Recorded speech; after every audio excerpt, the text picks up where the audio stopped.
So they help those countries to build wealth. That's mean a refugee And they also went can... there as a refugee. Okay. So you're not going to take a refugee come to you like just for granted. They're just people like you.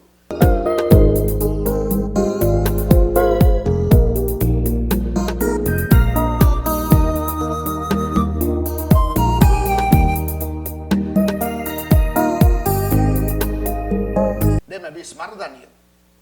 The way you're trying to insult them, if you, for that person you asked before, if you're trying to call them like refugees and insult, no, they don't see. You should not be confused. And refugee himself could consider himself that he is someone who can do something to the community or to the area where he is living. He cannot just feel like, oh no, I'm a refugee, I cannot contribute, or I can just stay down.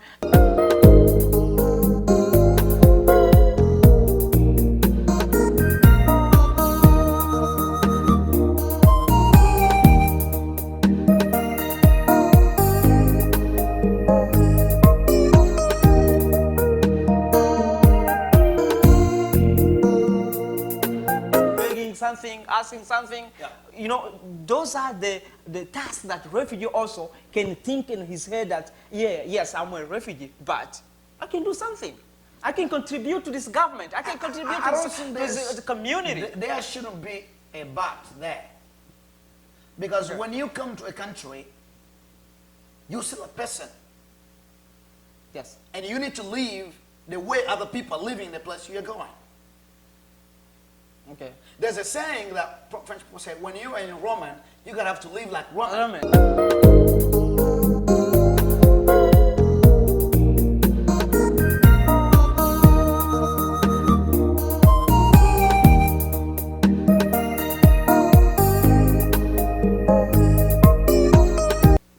My name is Igab James.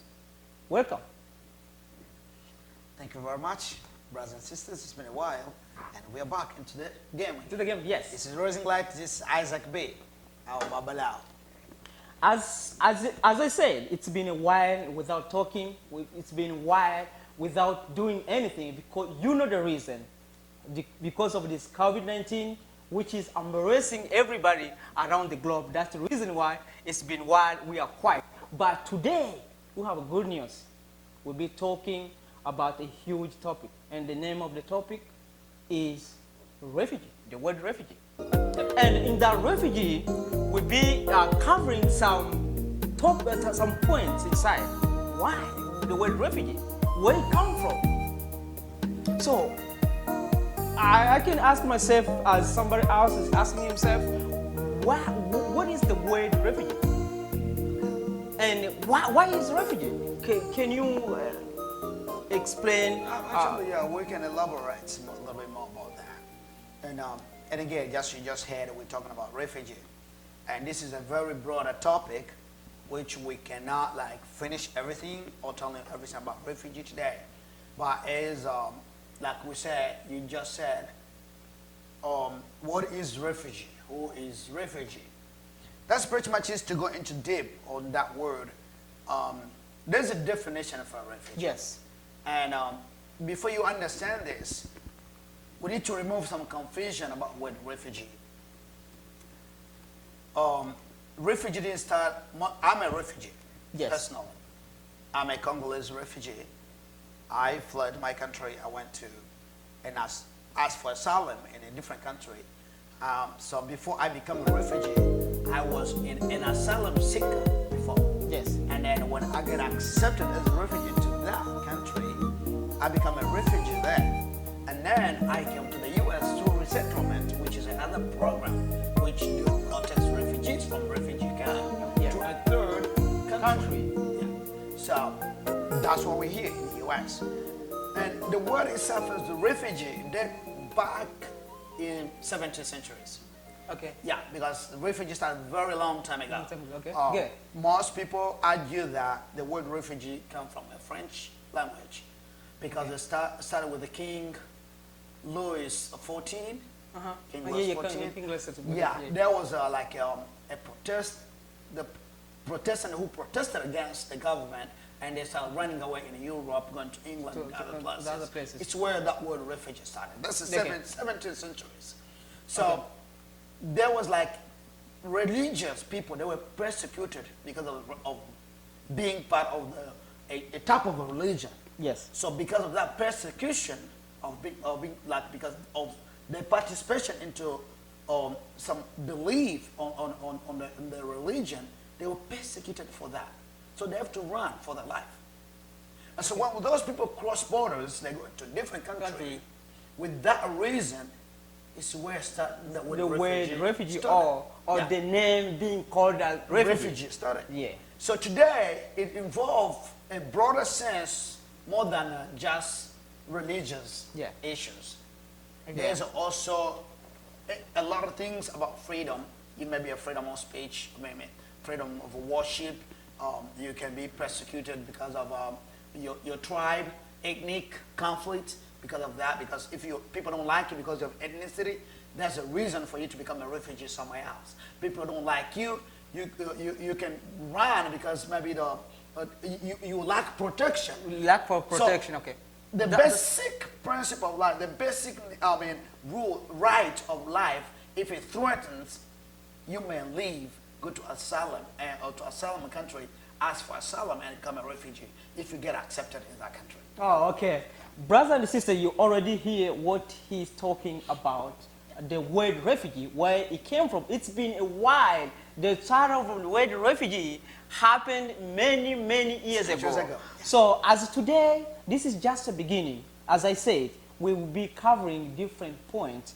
And one of the points, let me read one of the points we'll be covering in this program. So we'll be covering the program, as you already say, the meaning, what is the meaning of refugee and being called refugee. And the second is, when did the word refugee has been applied, as you already said, in history. And third, what is the cause of having refugees from multiple countries around the globe or around the world? And fourth, what is the disadvantage of being a refugee or advantage of being a refugee? Okay. What change can refugee bring from where they came from or from where they are living? What change? And 7 point will be, can we end the name refugee or reduce the number of refugees around the globe? Who knows? Maybe or not. We don't know. And the other question would be, is it a crime to be called a refugee? Or does it hurt? Does it hurt to be a refugee? Those are the points that we'll be covering today. And the 9 point will be, can a refugee return to the land where he belongs? And the 10 as the last question will be, how are you prepared for all may happen, just in case you return to the homeland? So these are the points that we cannot finish all of them, but we'll be touching some of them so that people can understand what we are talking and where we are heading and what can we do if just in case something happens. So from the beginning, you already said the history of refugee, but we still not understand. I still not understand, even maybe someone who is watching still not understand what is the cause of having multiple refugees. As you say, you fled your country from your homeland to other country before you come in the U.S. As I did. Yeah. So. Correct. I mean, if you want to learn, especially when we want to talk why people become refugees, and we all did present that there's multiple reasons of becoming refugee, and you don't have to be in a very huge group of people for you to be considered as a refugee. A refugee, yes. You can be alone as a refugee. Okay. Yeah, you can run in your country based on a circumstances that's just to you, against you for some reason, and you can leave. For those who believe in God, who believe in the Bible, they're saying that Jesus was also a refugee in Egypt, because when he was born as a king, there was a prophecy. People prophesied this would be a king. Yes. So the earthly king, the people, in Jerusalem at that time, Israel at that time, they thought probably Jesus was coming to take their kingdom, to be a king, an earthly king. They didn't understand the broader meaning, by Bible, outlook on that side. So they took it wrong, and they started killing all the babies. So when they started killing all the babies, Jesus' parents, they just took themselves, just a family, and leave and ask for asylum. I don't know if the process at that time was like receiving them with the government and try to provide any basic need to them, or they just have to be embedded into the people and start living their normal life like nothing ever happens. So I have no idea what happened at that time. Okay. So, but when we come at this time, if you follow Rising Light and if you've been following our programs, we have a program on leadership, which is more to do with the word refugee. Our actions, every action that we take, every decision that we make every day has consequences. Okay. And these consequences may be negative or positive depending on the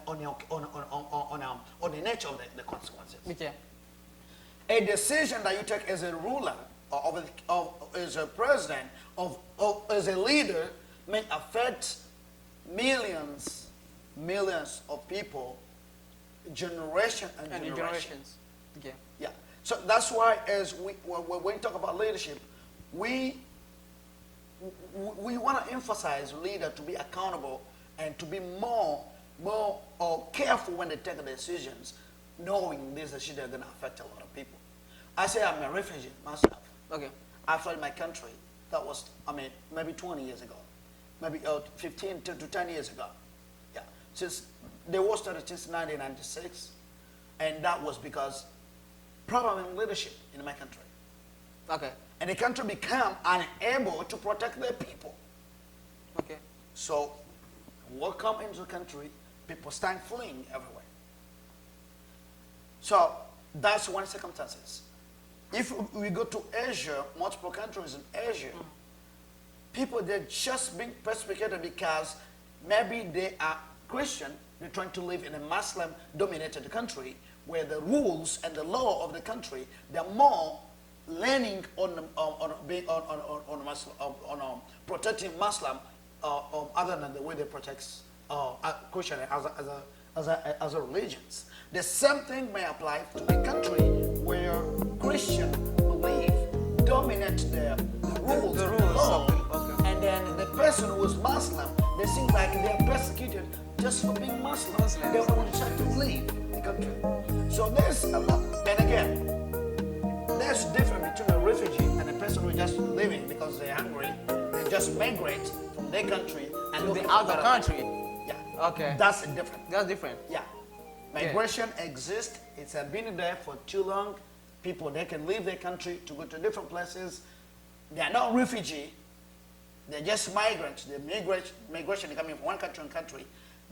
And again, this may happen even internal, inside the country. People may leave one province because of maybe flooding, things like that, and they will run from that area. Let's suppose there's a flooding in Florida right now. Okay. In New Orleans, there's also flooding there. People can live there, and they migrate to California, to Arizona. Those are not refugees. So, do you mean there is a lot of reasons why people can flee from country to country or from region to region? Correct. And one of the reasons that I just heard and I just understand from you, it may be the weakness of the leaders. Correct. Second, it may be wicked religions who try to take advantage to other religion. It may be the community, people, ethnics to The ethnics, tribes. tribes to tribes. Yeah. So those are many reasons why we are having a lot of people fleeing their country to other country or fleeing their region to other region because of those kind of misunderstanding or misleading people to others. So, we still have a lot of questions. So, when someone leaves his country to other country, does he hate to be called a refugee? I don't think there's, I don't think it's hurt just being called refugee, but it's really hurt if you were like having a normal life in your country and you're forced out. It's just like you building a home where you spend all your energy and whatever you have to spend building your home, and then somebody say, you know what, I don't care what you did here, just get Yes. out. I'm going to take over this home. So being forced out of your country in any other circumstances, is really, it's hurt. People don't like it. Okay. But sometimes they think they don't have choice, especially if your life is under threat. And not only threat, you are being persecuted because people are being killed just because of religious things. I know. People get killed because of, tribal conflict, because of their ethnicity. All those kind of conflict, the political reason as well. You can, maybe you affiliate to a group, and that group maybe was defending their cause, and that cause doesn't sound good with the government in place, you may become target. So people can become refugee targets. Like people, you can be promoting peace, you can be promoting democracy, and if people don't like what you're trying to do, they will try to come over you and push you out of the country. And that is just painful. It's not really good because you're trying to defend a cause. You want that cause to be, people to accept the cause and implement some actions that will defend many. So if you're pushed out of doing that, you're not gonna feel good. But basically, when you leave your country and you flee to the other country, so because there is something that many people are using those words refugee as to try to blame someone or try to put someone down. Hey, you are a refugee. So do you think it's encouragement to someone who is being called a refugee to feel like it's normal in life? What do you think about that? I won't call that normal because yes, when you leave your country and ask for asylum in another country, Yes. you are under international laws. You're not under the national laws. So your protection is coming from international laws. Okay. Yeah. Those laws, they were the United Nations has established those laws. And there's also an organization we call UNHCR, Yes. which is the United Nations High Commissioner for Refugees, that they mandated to uphold the principles of rights and responsibility to take care of the refugees, making sure the refugees are protected. Because they know these people, before they become accepted, even if they're accepted as a refugee in a country, they're still under those laws. Because if a country is using the UN to take care of the refugees, those people are under international laws. Not every country accepts the UN to operate in their country. As long as they see they're capable of handling stuff, they don't use the UN. So in that case, you are no longer under those international laws. You are now being guided or to follow the laws of the land where you are. I don't know if I'm making myself understand. Yeah, I can understand you. Yeah. But what To call someone a refugee, and if that person is using that as an insult, it's just a confusion of that person using it as an insult, because it's not an insult at all. It's just a characterization. We're trying to characterize someone leaving the country on this reason, then we call them refugee. If they're looking for refuge. Refugee means a place of safety. Okay. Yeah. So, and if you feel that you are not treated, and another question: do you think a refugee could, if it could be possible to be treated as good as other people who live at the area, not to be like treated like animal, or to be treated like something stranger in the area or in the country where they are living or where they fled to look refuge? And that's a very good question again. And I can go back on the same principle I just said. There's no any mark that a refugee has on the face for you to know this one is a refugee. No. Okay. Unless if they're in a refugee camp then you work with them in the refugee camp. And then you will you find can them, know identify them. that This those is are refugee, refugees. and That's this is not a refugee. Yeah. But there's no identification they put on your face or somewhere on your body. Probably you can wear clothing that's saying refugee on it. It doesn't mean you're a refugee, because then the people It's just a clothes. Yeah, it's just clothes. So the person who's going to call you a refugee, they have first not know you're a refugee. They know you're a refugee. Unless they use that, and again, unless they use that in ways of insulting you or saying that you are a less valuable individual, then that person is confused. It's just some kind of ignorance. I can say that. But it's not an insult.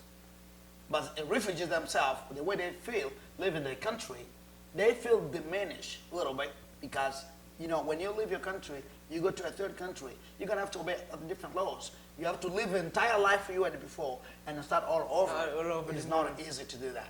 Okay, that's good. And I think someone who's watching can know and can find out the meaning of being a refugee, and those word refugee or those kind of names that they call refugee. Yeah. It's not insult, but you can understand what does that mean. But it depends also. It depends on how you have been called. It depends the ways of someone is calling you, and the way he's treating you. Use you as so the way you understand. Understand the word refugee. And how you react to it. Because if you understand this as an insult, even if someone tries to use it as an insult, you may not be, you can feel nothing. Oh, okay. Yeah. So another question that we may ask, and someone can be asking himself, because of being a refugee, it's not really, it doesn't feel good to be a refugee, as you just said. It's not really because you just leave your country. But what is the important thing that refugee can feel or can contribute to the community while he is seeking a refuge? What is do you think a refugee can make a contribution? Oh my God, that's huge contribution. If you come to understand about refugee, and I'm not just going to take you a refugee when we talk like African refugee or Asia. I'm going to start refugee very long time ago. Okay. Remember I told you about Jews? Okay. They were refugees in Egypt. They built the pyramid in Egypt. Yes. Working for the time of Pharaoh and stuff like that. They made Egypt to be like a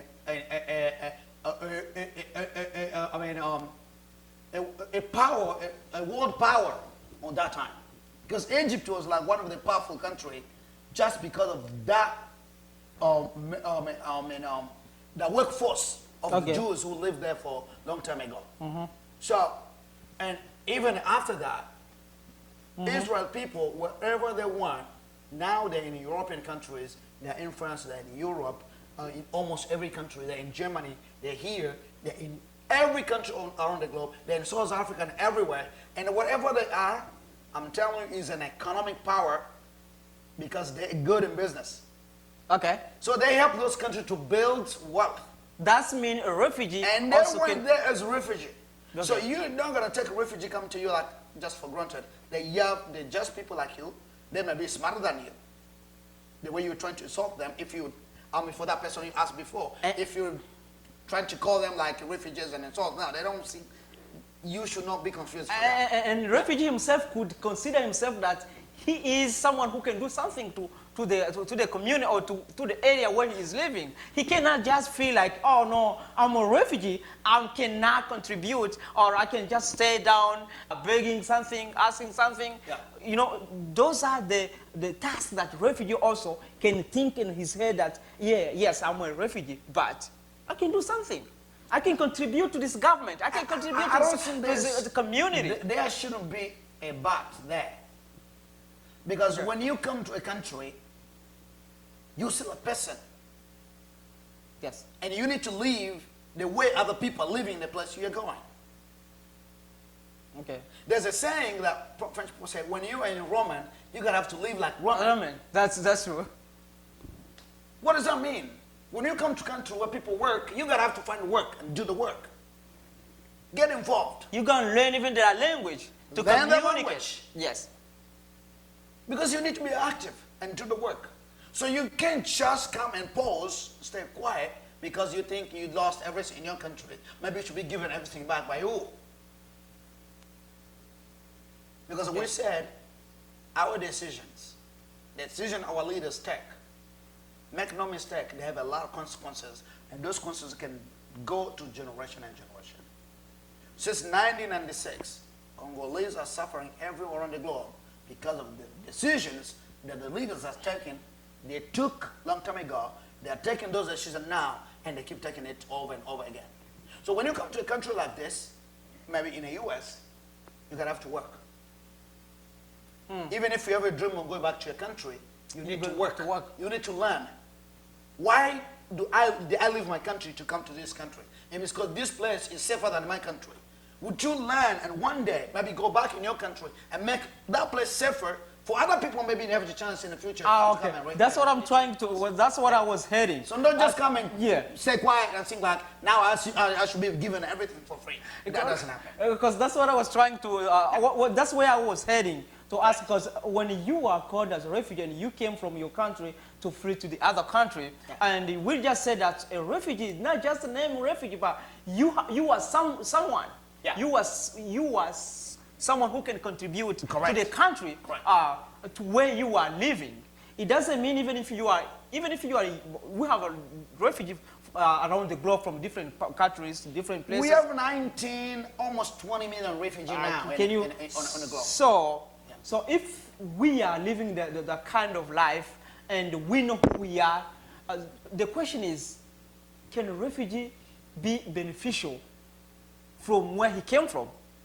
As well as we just say, he must be a beneficial where he is living. And a question can come back again, asking ourselves, a refugee can be beneficial to where he came from, as his motherland, where he came from. What do you think? That is a possibility, and not only a possibility, a reality that we've seen over and over again. The problem is, this is the issue about refugees.